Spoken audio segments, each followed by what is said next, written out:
with you.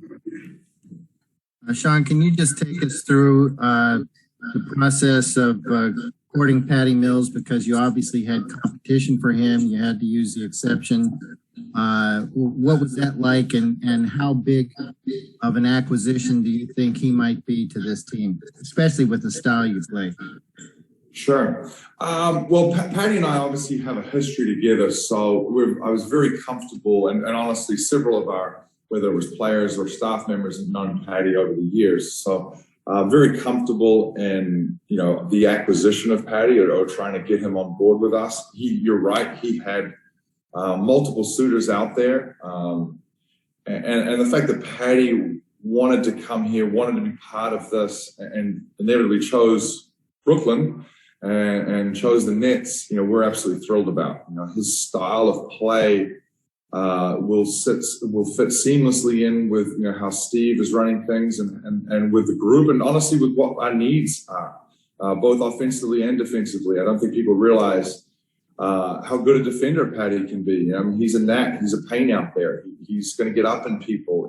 When you've got a guy like that who's in elite shape at all times, he can impact the game at both ends of the court. So, we're certainly thrilled about adding him and his experience on the court. But then I think if you look at Patty and what he brings off the court from a culture fit, from a background, he's obviously played on a championship team before. He's been around high level players. He's coming into this, on an all-time high.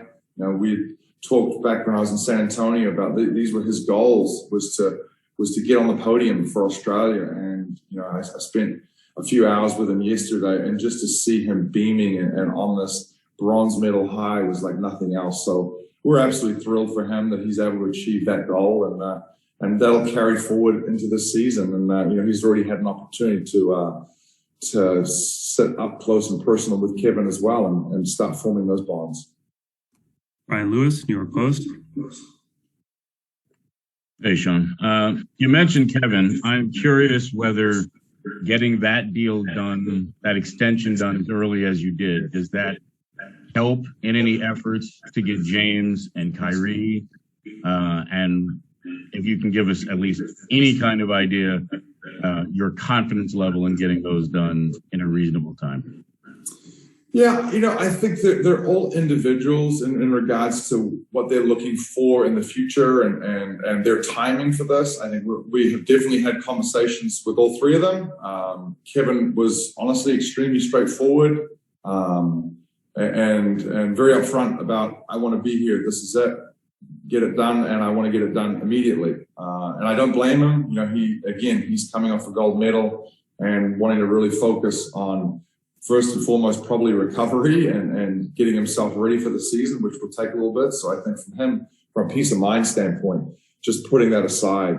And it was obviously very important for us. I can't tell you how important it was. I mean, this is, franchise changing when you can lock a person like Kevin up and he wants to commit to being here for the foreseeable future. And as it pertains to Kai and James, we're having those conversations with them now. I think there's no immediate hurry to get any of these guys done in terms of the first day of free agency.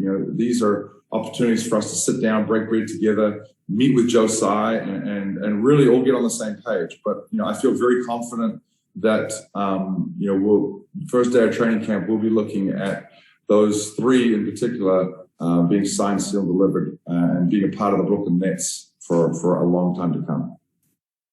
Alex Schiffer, The Athletic. Hey, Sean, you said when we met with you a couple weeks ago how you're trying to add some front court depth during free agency. You guys are about at 20 right now, I want to say, going in training camp. Do you feel confident with what the guys you have right now, or are you still looking to maybe add some last-minute additions before training camp starts? I think we'll always keep that door open.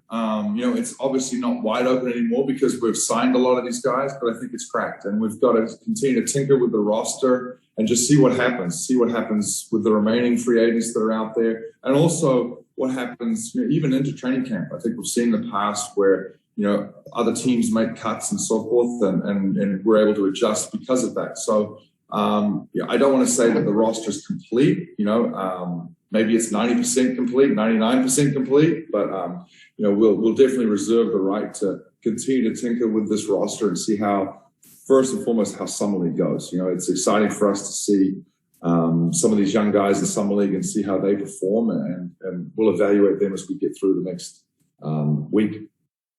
Christian Winfield, New York Daily News. Hey, Sean, kind of piggybacking on Alex's questions, you could probably plug in me and Greg next to Kevin, Kyrie, and James, and they still have an opportunity to win every game, right? So how does having that level of talent kind of dictate how you examine team needs? And do you feel like you addressed all the needs this offseason as well? Well, Christian, I've never seen you play hoops. I'll take your word for that. So, but those three are incredibly talented, without a doubt. And we're very fortunate to have those guys on the roster, and also participating in. We talk about this a lot, in participating in the roster build. There's no surprises for them. They knew what we were doing.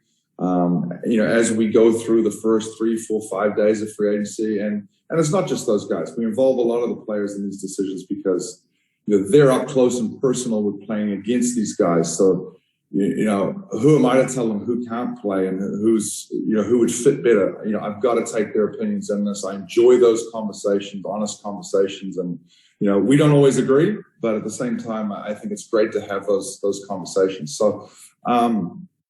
Did we address all our needs? I think time will tell on that. I'm very excited about the additions that we made to this roster. I think we can all look at it and say, look, they were certainly focused in one area, and that was on a defensive-minded standpoint. So, by adding, Javon through a trade, by adding James and so forth. So, those guys will definitely plug in some holes without a doubt. And, at the same time, we'll certainly miss the guys that are no longer here and wish those guys extremely well as they move on to their other teams. But, I think we addressed a lot of the needs. We won't have addressed all the needs until, probably, post-trade deadline. And that's when we'll really know what we're dealing with. But we wanted to make sure we were deep as we head into the season. We want to make sure we're healthy, and certainly address some of those needs from a defensive standpoint. Tom Dowd, BrooklynNets.com. And Sean, with Cameron and De'Aaron, obviously they've just played the one game the other day, but also had some practice sessions that I'm sure you saw. Just first reactions on how they started to fit in the first couple practices. Yeah, very, very positive with both our young guys who got to play in the first game, and excited to see the rest of the young guys play in the upcoming week here. There's always an adjustment, right? When a guy hasn't played basketball really in probably 5 or 6 months, since the end of their college season. And this season was quite unlike anything else where, in some cases ended early, in other cases they didn't have full seasons. And, the draft process and the workouts were spread out, and, we're dealing with, free agency and summer league, a month on down the road here. So it's certainly been a while since those guys have played organized basketball and not just had draft workouts. But we're very positive in what we saw specifically from Cam and De'Aaron on day one, and as they continue to get in shape and get acclimatized to the system that we're running and their teammates and so forth, we're very positive and bullish on this next week for those guys. Back to Greg Logan. Sean, how do you view DeAndre Jordan's role moving forward? There were some reports that you did try to shop him and move his contract.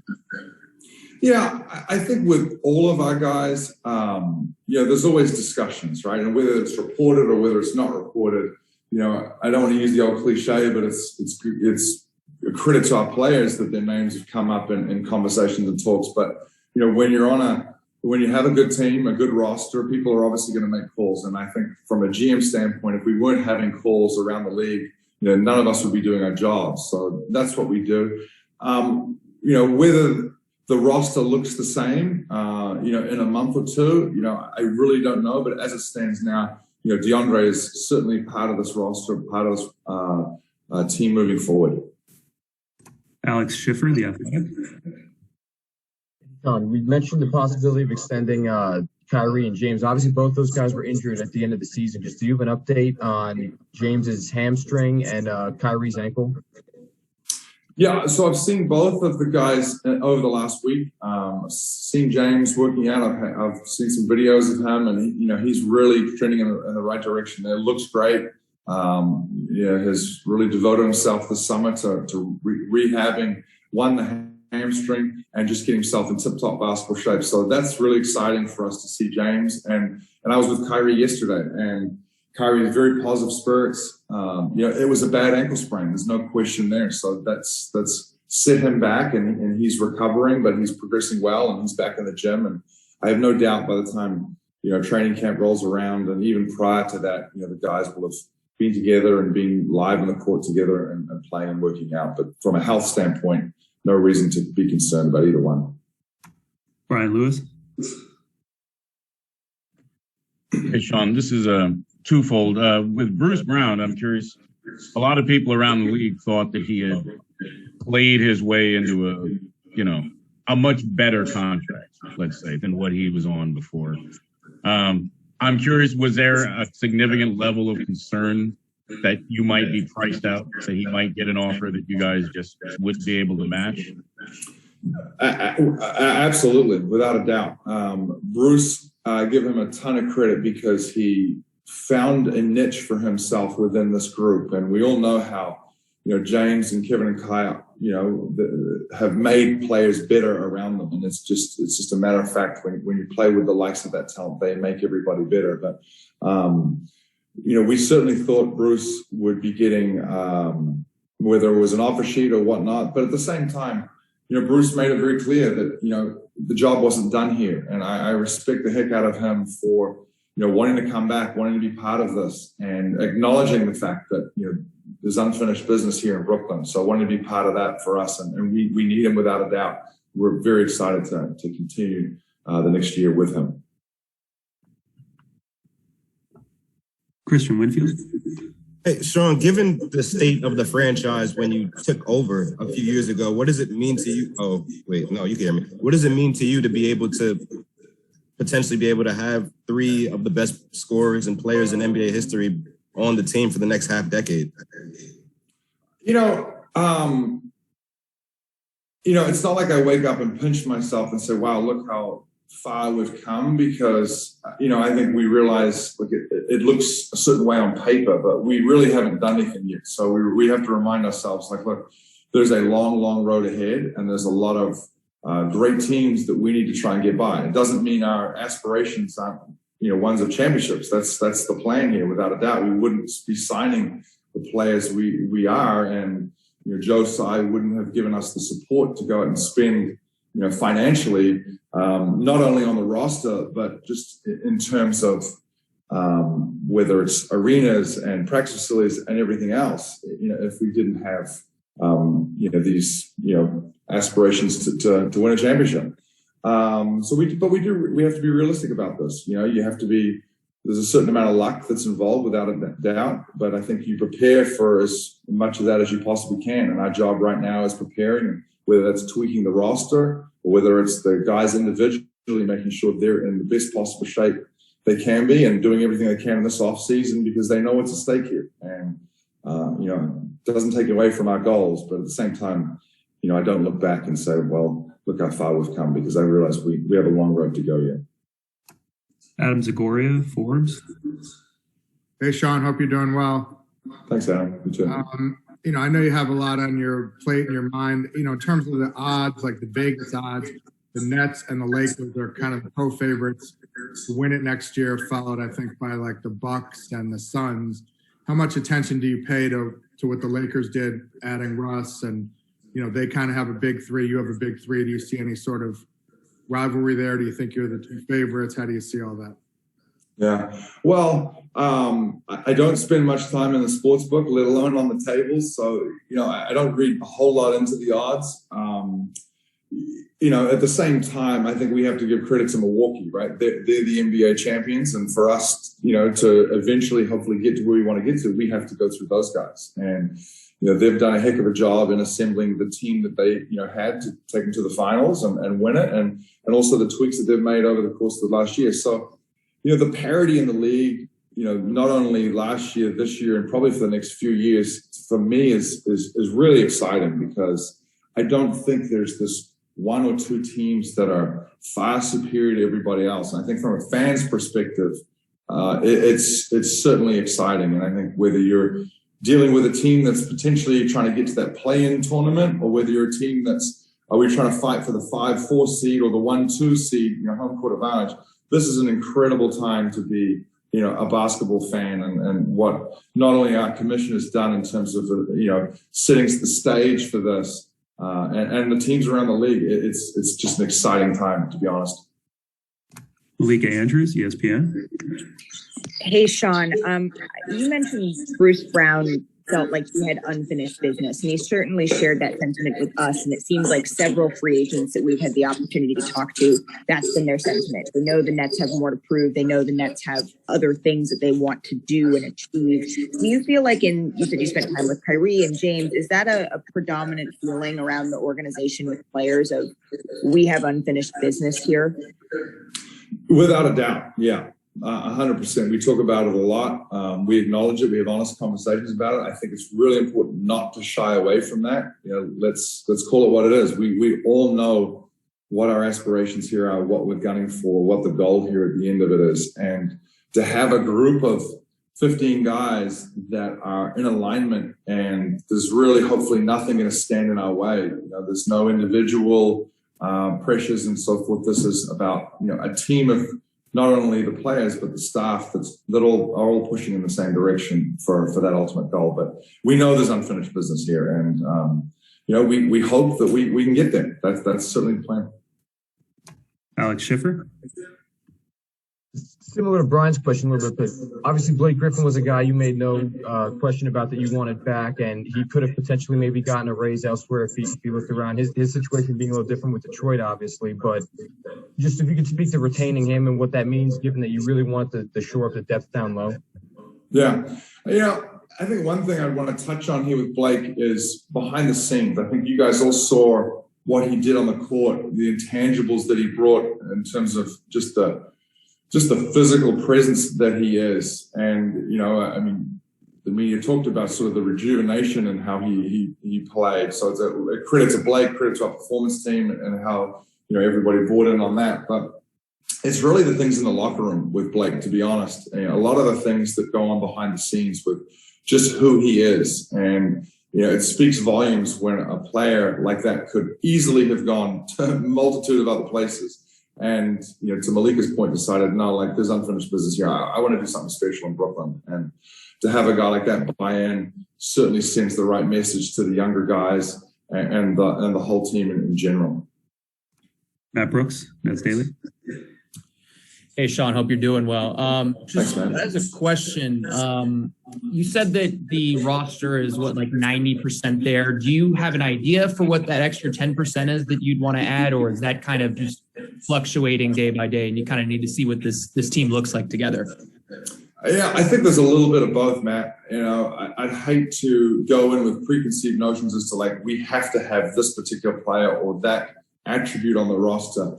This group really, even if you take the returning guys from last year, they've only played, a dozen or so games together. So they really haven't had a whole lot of time together. So this, the next 6 weeks training camp will be important. The amount of touch points that these guys have with one another, not only on their own, breaking bread and so forth, but as we get into training camp and we can get a much better feel for maybe some of the needs on the roster and so forth, so I think we'll be fluid. I think we'll, could potentially keep a roster spot open. We'll see where it all goes with this. We still have to, agree on a two-way position as well. So, I don't think we'll necessarily make our mind up, in the next 24, 48 hours or so. Christian Winfield. Hey, Sean, feels like it's been a while since we've heard anything about Nick and what he's been able to do this offseason. Can you kind of give us an update on what he's been up to and whether you see maybe his role expanding next season? Yeah, Nick has been in the gym very consistently this offseason, working with our coaches. He's obviously not on the summer league roster. We felt as not only from Nick's side, but from his organizational standpoint, there were the things that maybe he needed to focus on, and he could do those better on an individual basis, working out with coaches and so forth. So He's doing that in Brooklyn. We've been very pleasantly surprised with, where he's coming. He knows he's got a long way to go.